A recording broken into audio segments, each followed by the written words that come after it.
Good morning and welcome back to another coffee and a chat.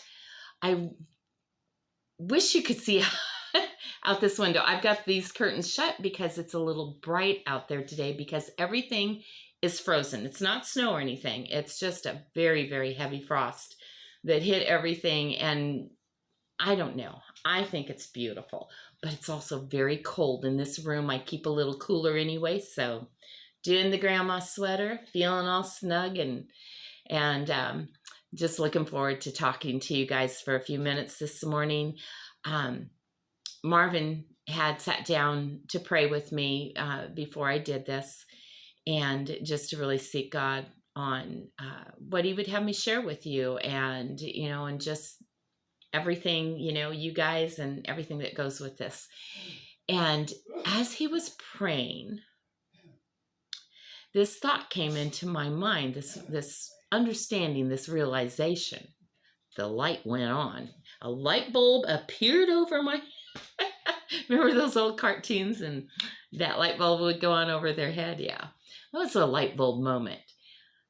And I realized that Marvin and I, in our marriage, all 9 fruits of the Spirit are very much present and a part of our marriage, which then spills into our home. And I thought, well, no wonder people like to come here, when they do, because there are some people. We have people that tell us they're going to be coming to dinner, and when, which I love it because they really just enjoy their time when they're here. It's relaxing for them, and these particular friends have a very I think high stress life, and they do a lot for other people, and I love when they can come here and we can just have a little dinner and sit around and visit, and Marvin and I just, we want to hear whatever they want to talk about, whatever's on their hearts. And it's like, it feels like part of our ministry to them is just letting them be themselves. No pressure, no expectations, just relax and enjoy. And, I remember too, we had been married maybe a year. It hadn't been very long. And we had a lot of couches. I don't know how many couches we had in this house. And that was before Mom and Dad got here. But, between what he had, what I had, and, bringing everything together, we had too many couches. And it was before the addition was on the house. So we really didn't have as much space. And, and it's like, okay, we've got to change some of this out. Well, we had this one that was a futon. And, we decided of all the couches we had, well, one we just hauled to the dump because that's where it needed to go. And then the futon, we really didn't have a space for it, but it was still a really good couch. And so we had put it on Craigslist, I think it was, to, put it up for sale and for some low price just so somebody could come get it. And sure enough, we had somebody, a woman bought it, but she sent a guy that she works with. He had come to pick it up for her because he had a truck, and he and Marvin had the muscles, and then she had somebody, that would help him on the other end. And so this guy comes, and it was, he showed up at night. It was probably like close to this time of year, or late fall, early winter. It was getting dark early. And when he walked into the house, he goes, oh, you guys must be Christians. And we're like, yeah. And he goes, I can really feel the presence of God in this house. He goes, this is nice. And he didn't want to leave. He wasn't in a hurry to get that futon loaded. And I remember thinking, you know what? That's like the best compliment somebody could give. I mean, to me, when they came into my home, is that they could feel the presence of God. And that was, 9 years ago, or almost maybe 10 years ago. So, yeah, it would have been 10 years ago. How much different is it now? than it was then. How much more have we really opened ourselves up to the Lord? Is that sense of the presence of God even stronger? I hope so. I know that we've had friends that live far away that have gone through some hard things, and we're always like, come out here, just come and and spend a week and to just kind of recover and restore and renew, and and we'll give you your own private room, your own private bath, and you don't even have to see us or talk to us unless you want to. If you want to sleep. If if you're hungry, I'll feed you. uh, because there is healing that takes place here. And there is. I mean, God's been healing Marvin and I, especially, of all the brokenness in us, especially me. I'm the most broken one. I'm pretty sure.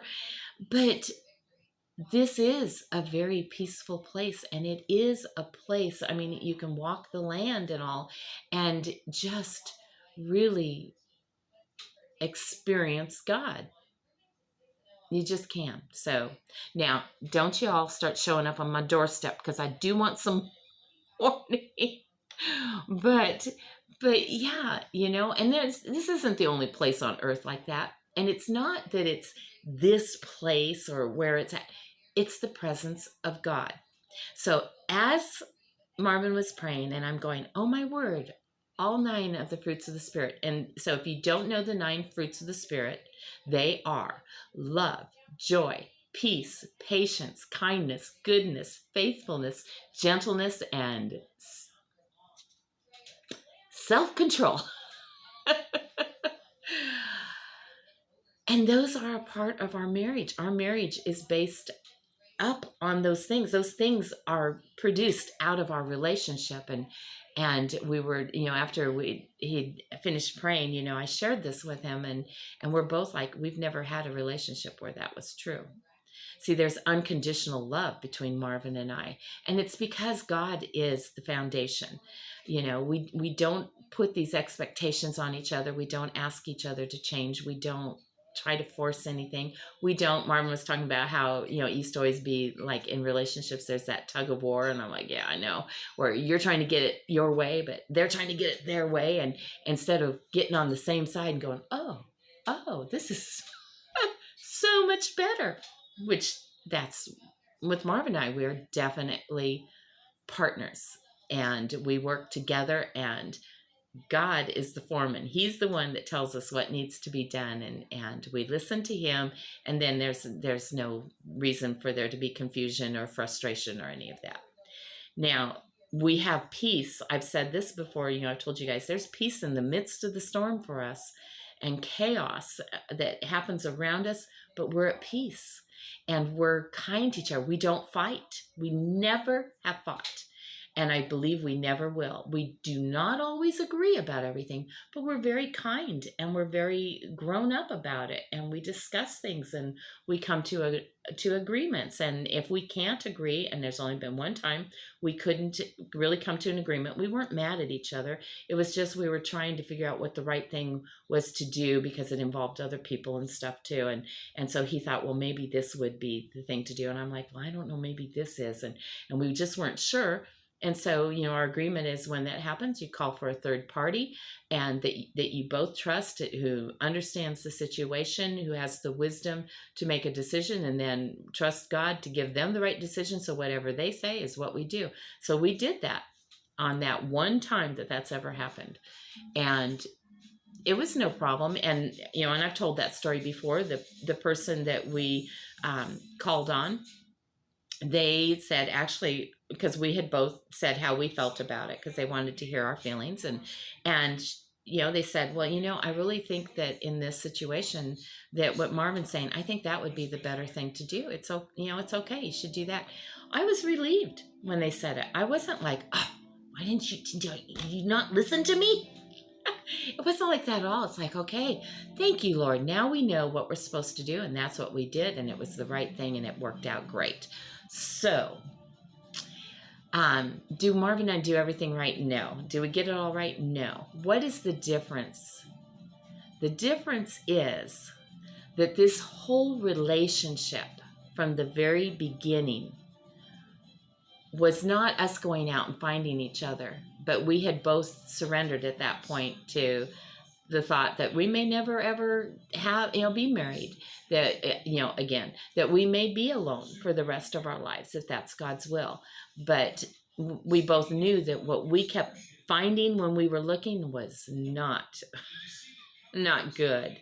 It might look good at first, but it didn't take very long to figure out this is not a good situation. So rather than me go out and make another stupid decision in life and just do my own thing and have consequences, no, for me, what I said was, Lord, even though it may mean being alone and being lonely all the rest of my days, just me and you, I can tough through it. But unless you, Lord, bring somebody to me, set them down in front of me and say, here, marry him, I'm not doing it. So it was just actually a matter of a few weeks later, and God brought Marvin to me.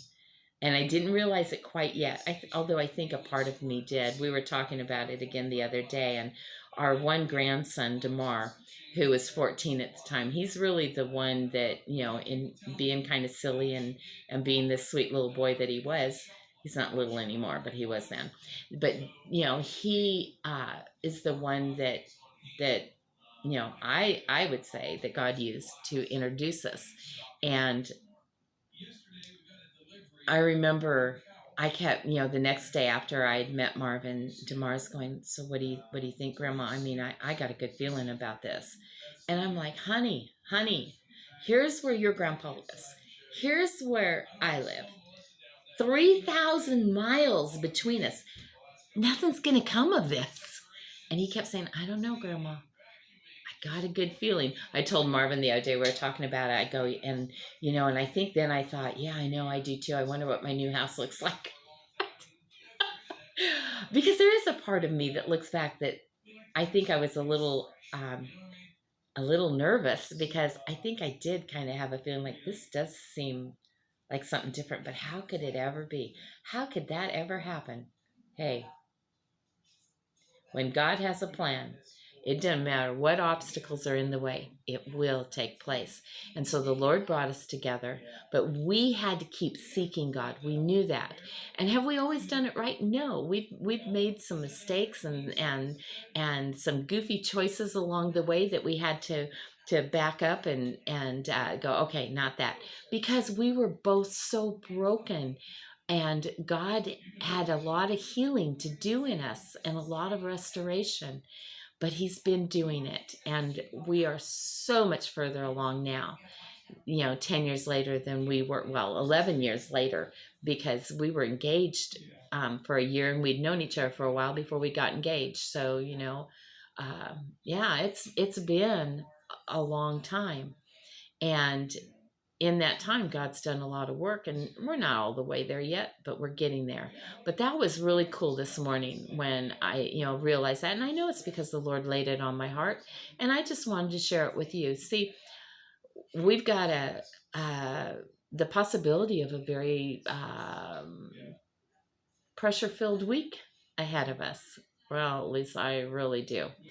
We have had a death in our family, and which it didn't really surprise either of us. I think Marvin and I both kind of had a feeling this was coming, because this family member was older, and their health went downhill really fast, and it just, sometimes you just kind of have that feeling. So we've got one going home Wednesday morning that's been here for over a month, and 2 more coming in Wednesday night that will be here for a few days, because of the family situation that we have, and I've got a lot of laundry and a lot of dishes that need to be done, but I don't have any of those modern conveniences right now to help me out with them. Now, the Lord has supplied so that we can fill that need on, at least with the laundry. The dishes I'm not as worried about, but with the laundry, um, but we're looking for used, because even if I had $1 million, I would probably still be looking for used. It's just who I am. I don't want one of those new computerized confuse me things. Oh, or that we couldn't work on, because that is one thing, is the older stuff. A lot of it, Marvin and I, when things break down on it, we can fix it. It's just what we've got now has been fixed, I think, about as many times as it can be fixed. There comes a point when there's just not enough left with to deal, to work with. I sew, and Marvin, he's always want me to patch stuff. Well, he's got some things that I have patched.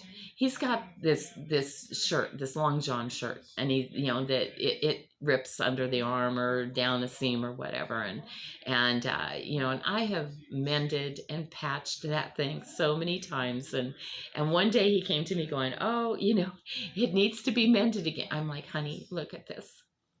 There's not even any fibers left. That's why it needs to be mended. This thing is so old, it is disintegrating.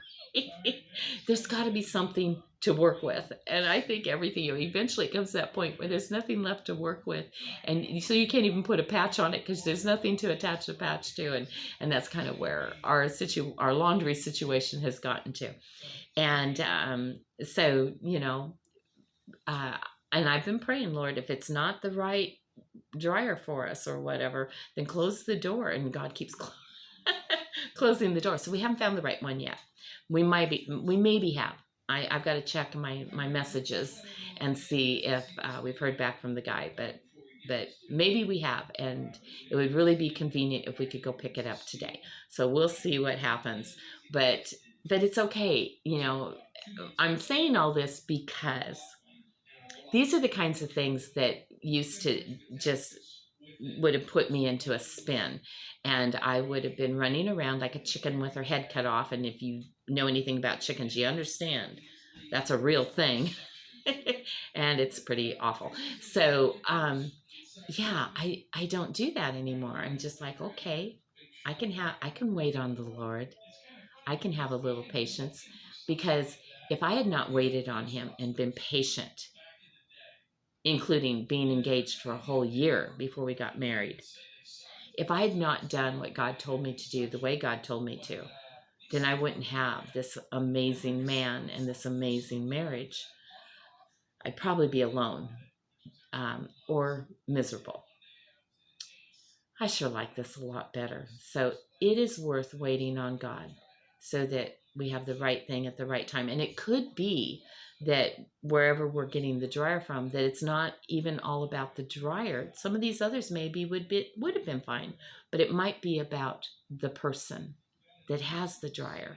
It might be about us speaking into their life. It might be about them needing a financial blessing, needing to sell that dryer. There's so many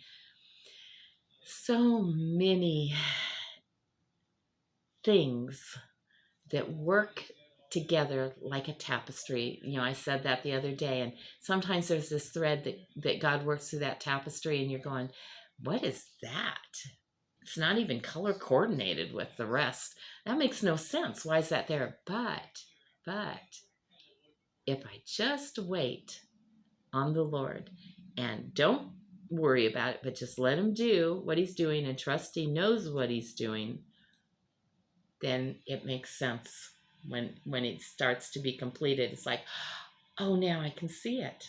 Of course. So this week, I've got a lot to get ready, and it's hard to be getting ready between now and Wednesday when I still got a guy in the a kid in the house that I've got. I'm not going to get that bathroom clean for the girls to use until I get the boy out of the house, because he's outside working and doing all this stuff and coming in, that bathroom gets pretty bad, and when you try to keep it, but to really get it clean for like the two city girls that are, they'd probably be like, we're not city girls, but they kind of are. But anyway, the girls that are coming in, that to take over, that they'll move into the space he's moving out of. Yeah, they're going to need it a little bit cleaner than what he needs. So, yeah, there's a lot of work to be done, but I'm not worried about it. Um, it's all going to come together. It's all going to be fine because God's not surprised by any of this. He already knows He's bigger than my circumstances. He's the God of the impossible. Yeah. So I can rest in Him. And even if it does get a little chaotic or a little hectic, probably thinking about a headache, a little hectic or whatever, there's also going to be the joy that we're going to get to see a couple of our girls that we haven't seen in a while. And I always love that. I miss my kiddos. Um, there's going to be, even in the midst of the sorrow of the loss, that there's been a death, there's still going to be some good things that God brings out of that. And so I'm just kind of coming along for the ride. Okay, what do I need to do, Lord? I know you're going to give me the oomph I need, the stamina I need, or whatever. And you know what? If it all doesn't get done, and I need those girls to help me when they get here, that's one thing I know about those girls. They'll roll up their sleeves and they'll jump in and they'll help me out. So, but I would like to get it as good as I can get before they get here, because they're going to be dealing with a lot of the stress and of things within the family that are going to be taking place, and there's going to be a lot on their shoulders.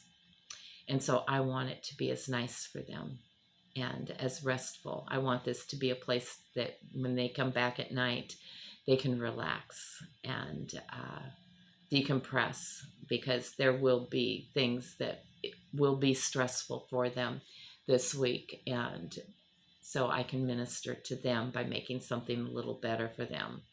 So anyway, that's what I wanted to share with you this morning, and encourage you that not to just step out there. See, we're still in that Proverbs 3:5-6, trust in the Lord with all your heart, and in all your ways acknowledge Him, and He will direct your paths. Or lean not on your understanding in all your ways. See, I need to have it in front of me, because I am getting to that age, or maybe I'm just really tired, that I start forgetting things. But it's trust in the Lord with all your heart, and lean not on your own understanding, but in all your ways acknowledge Him, and He will direct your paths. So Proverbs 3:5-6. I'll probably be putting it in the description of this video again, because that scripture just keeps showing up the last several days. So I'm pretty sure God's trying to tell somebody something. Could it be me? Could it be you? Yeah. So whatever it is that you're wanting right now, or you're looking for, maybe it's wanting a husband, maybe it's wanting a wife, because there's a lot of men that watch this channel.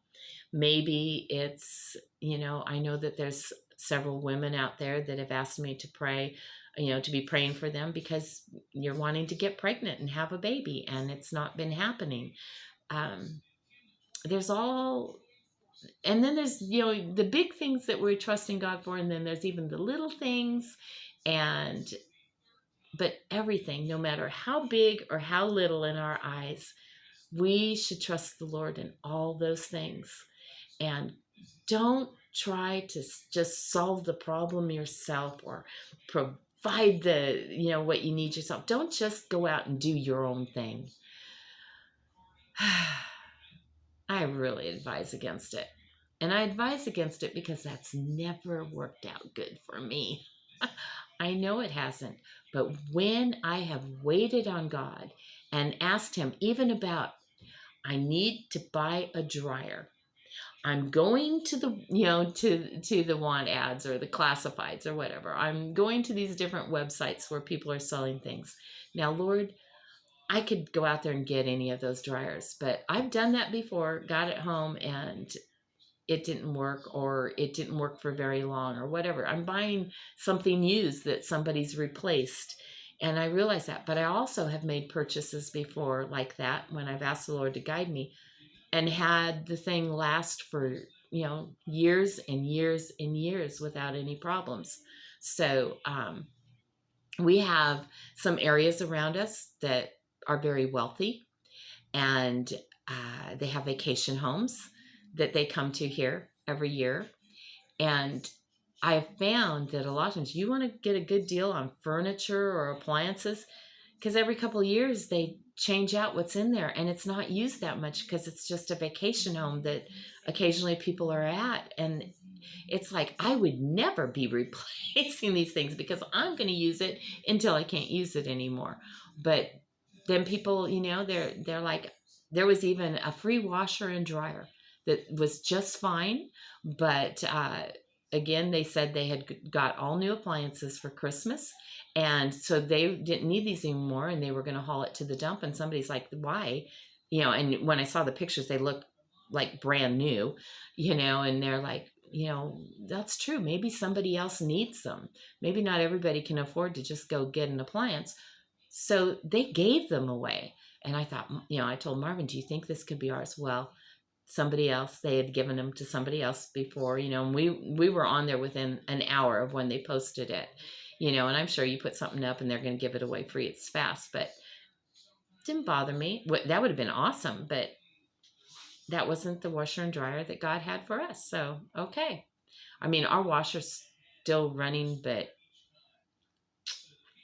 yeah, it's making all those noises and doing all that weird jumping stuff that we've been through that one before. And again, we've replaced so many parts on this already over the years, but I think that it's about to fall apart. So yeah, if we could get a washer too, that would be a good move at this point. So we're just going to see, God knows what we need and he knows what he has for us. So we'll wait on him for that. And I just want to encourage you today to wait on him too, because I will tell you, living with all 9 fruits of the Spirit in my life, in my marriage, in my home, the atmosphere of my home, it's so much better than the way I used to live. Night and day. You couldn't pay me to go back. Okay? So I just wanted to share that with you because that's what God shared with me. And that's kind of what I do here. All right. Now, I'm going to go get by the wood stove and get a little warmer because it's warmer there than I keep this room because of some of the equipment and stuff I have in it. I just keep it a little cooler. It's necessary. So I'm going to go get warmed up and get ready because I got to go to church. All right. I love you guys. I hope you have an awesome day. And tomorrow is New Year's Day. This is New Year's Eve. Be smart, be wise, be godly.